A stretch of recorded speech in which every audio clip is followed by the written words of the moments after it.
I'm Dr. Tali, and today we're talking about being proactive as a career professional. So, the first thing I would say is you want to make your boss look good. That is the best thing you can do. That's the most useful thing for your career. So, when you work in a company, you always have a boss, right? If you're the boss, I'm sure you have a board or a chairman or someone to report to. So, you always have to think about what does success look like? How does my boss think about this job and think about our work, and what do they want to see? How do they want to see the team succeeding? How do they want to see us hitting our goals? What is it to them is a good day, like we did what we were supposed to do? What puts them in a good mood? What do they get to brag about when they're at meetings or when they're talking to their peers? That's how you should be thinking, because that should drive what you are doing every day. So when I say be proactive, I mean we're trying not to be passive. Don't just wait for things to happen to you or them to give you work or for the deadline or for the meeting. Do what you can do, what is in your control. How can you go above and beyond? How can you be thoughtful? How can you think, what can we do for the company? I've noticed this at the last 3 events, this is where we're going wrong. If I take some initiative right now, suggest this program to my boss, maybe we'll have better events. You start to think like that. That's how you become more proactive.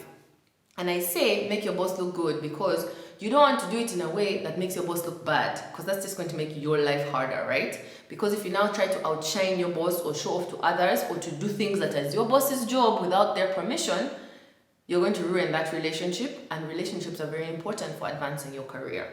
So you have to think about what are your boss's goals, and they're usually quite vocal about these things. You can tell when they're happy about something, or who they always praise, or what they're always happy to see gets done. You know, what they talk about in public or with other people in the office or in the company. That's what you're trying to target. Put yourself in their shoes. How do they get to shine in their job? If you start doing that, they will start to like you more. You will start to shine because you're now speaking their language. You're hitting what they want. It's a win-win situation in their mind because you're doing what needs to be done to make them look good, which makes you look good. So if you're being proactive in your career, think that way. How do you make your boss look good? How do you make sure that your winning is their winning? It's a shift of mindset, but once you start to notice these things and you start to apply them, you start to see results. One of the ways you can apply this is by asking questions. I think when you're a career person and you work in like a corporate office or for a company or a business, you want to be the person that knows more because you can use more with that information. Being proactive it's something that takes information. You need the knowledge to act on it. So you don't want to be proactive in all kinds of directions because then you're wasting your energy. You want to be strategic. Asking questions is a useful tool. In a corporate environment, it's a good thing because it shows that you're more enthusiastic about the work. You're not just there because it's a job, 9 to 5, tick a box, It makes you look like you're taking time and interest in what the work is, that you're passionate about your work, that you're interested in this sector, that you really care how the company goes. Whether you care or not, this is something that's quite easy to fake because you just ask questions. I feel like being curious is not something you have to fake. You just have to wonder what the answer is and ask the questions. We have a culture of not asking questions because you feel like it makes you look stupid, but I feel like it's the opposite. If you're asking questions that someone has just answered, that's when you look bad because you're not paying attention in a meeting. That's not what I mean. I mean, ask strategic questions. Why do we do things this way? Have we tried this other idea? Have we thought of this kind of partnership? Can I try this different thing? Who is the person that's responsible for this? Oh, wow, this project was done so well. Who did this? Oh, really? It was Sarah from finance? Wow, Sarah. It's just adding to the conversation. It gets you in the mix. It helps people to notice you. It helps you to be more memorable, and it empowers you with knowledge because you listen to the responses of the questions.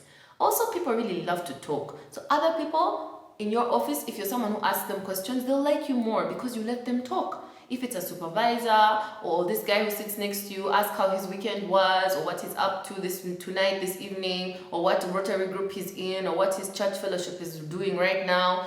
Ask people questions. People like to talk. They like to share their lives. And it's how you connect and you relate. So it's a wonderful way to get more information while also giving the other person a floor to speak. People who ask more questions are more liked than the people who are always talking. Think about it in your office. There's a person who's always talking, and that person sometimes gets on people's nerves. And then there are people who ask strategic questions that open conversations, that make people think about things differently, that open invitations to planning something for a corporate retreat, or what are we doing this weekend, or shall we do this for the boss's birthday? You never know. But asking questions and getting in the practice of asking questions also builds your own confidence, and you get used to speaking in the office, especially in small amounts. If you're someone who is not used to being the talking person, asking questions is a useful tool. So I would suggest you do that. It helps you to guide where you want to be proactive. Because when you have a career, you have to think about the long haul. Like, where am I trying to go with this? Where is this path taking me? Where is this job taking me? This boss, this relationship, this training, this project. So asking questions gives you more information so that you can make better decisions. And it also helps you to build relationships, which is very important in career advancing. The last thing I would say is, now that you've thought about what your boss wants and you've asked a lot of questions, you want to start to think ahead. Like I said, we're thinking of the long term. But in the short term, once you have that information, what does this mean? Because for every decision and every action, there's consequences. So during meetings, when you're seeing people discussing, oh yes, now we're going to take this project to the next district, we're going to be rolling out the new branches, you start thinking ahead. What does that mean? It means they're going to make a new team. It means someone's going to be a project leader. It means they're going to send people for training. It means someone is going to have to move to that new district. It means they're going to have to hire this many people. What do things mean? Think ahead. Don't wait for information to be given to you. If you've worked there for a while, or you've asked the right questions, or you have friends with the boss's secretary, you have information. What does that information mean? What are the possible outcomes? If you start to think like that, you start to see opportunities before other people see them. Because most people are being passive. They're just sitting there in the meeting waiting to be told, Sarah is moving to Gulu, you know? But if you're thinking about things in advance, you come prepared. So when they're discussing things in meetings, you can make suggestions, you can ask questions, you can volunteer yourself. You will be more useful, and it's more strategic because you have a better chance. It's like knowing about an opportunity before other people do. Just because you've been there, you've asked questions, you know people, you're now thinking ahead. For every decision I make, I know there are going to be multiple consequences. But because I've worked in my job now for several years, no matter the sector or the company, I know that all the different decisions will have a certain amount of consequences. I need to know the budget, I need to know the timeline, I need to know who is responsible, what is the action that's going to be taken. Sometimes I'll be in a meeting and I have to assess, this is a great idea, but when I think about the execution, I'm like, we've been down this road before.